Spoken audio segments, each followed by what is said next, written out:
Electroválvulas. Este tipo de válvulas es controlada variando la corriente que circula a través de un solenoide.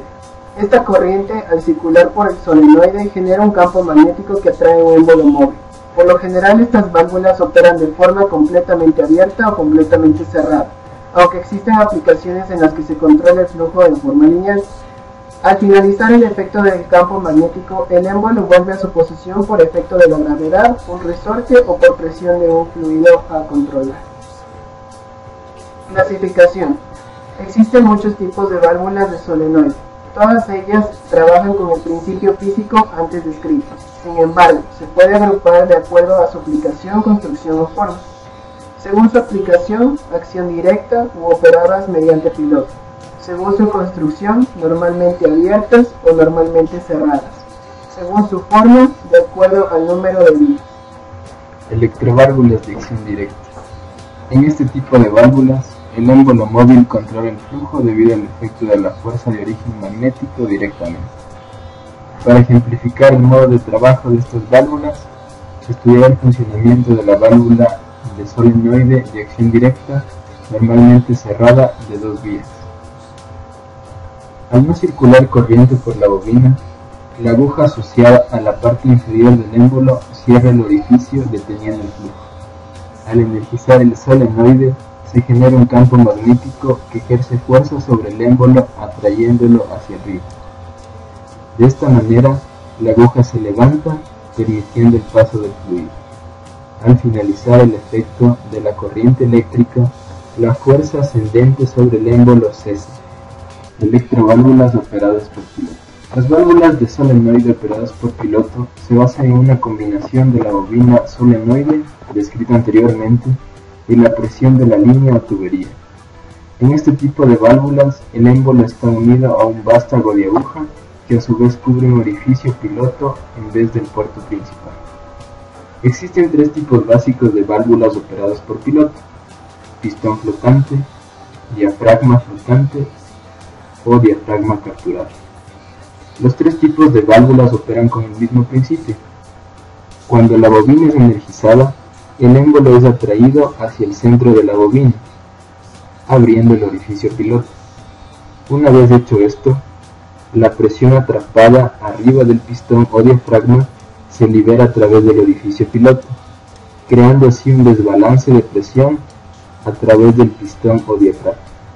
De este modo, la presión inferior es mayor a la superior, forzándolo a subir y produciendo la apertura del puerto principal.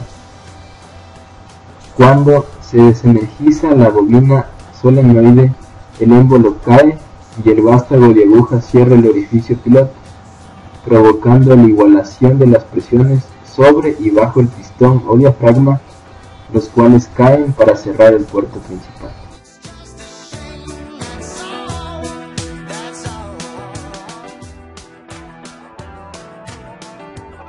La empresa Danfoss es un referente en cuanto a la manufacturación de electroválvulas. La gama que se oferta es amplia, por tal razón se citan los parámetros para escoger una válvula.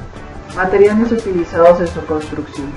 Con el objetivo de lograr escoger una válvula adecuada para cada aplicación, es necesario tener en cuenta los materiales utilizados en su construcción. De esto dependerá el tipo de trabajo que se deberá desempeñar. Los materiales utilizados se escogen con el fin de ser compatibles con el tipo de fluido, lograr la máxima confiabilidad y tiempo de vida útil y minimizar sus costos. A continuación se detallan algunos materiales usados en cada componente de una válvula de solenoide. Cuerpo de la válvula. En fluidos neutros se utiliza bronce o plata. Para fluidos a altas temperaturas, por ejemplo vapor, se usa acero o acero inoxidable. En algunas aplicaciones, con el objetivo de disminuir los costos, se utilizan materiales plásticos o PVC, por ejemplo. Bobina. La bobina se construye en general a partir de conductores de cobre aislados. La zona del émbolo móvil que entra en contacto con el fluido por lo general corresponde a acero inoxidable. De esta manera se logra resistencia a la corrosión. Materiales sellantes.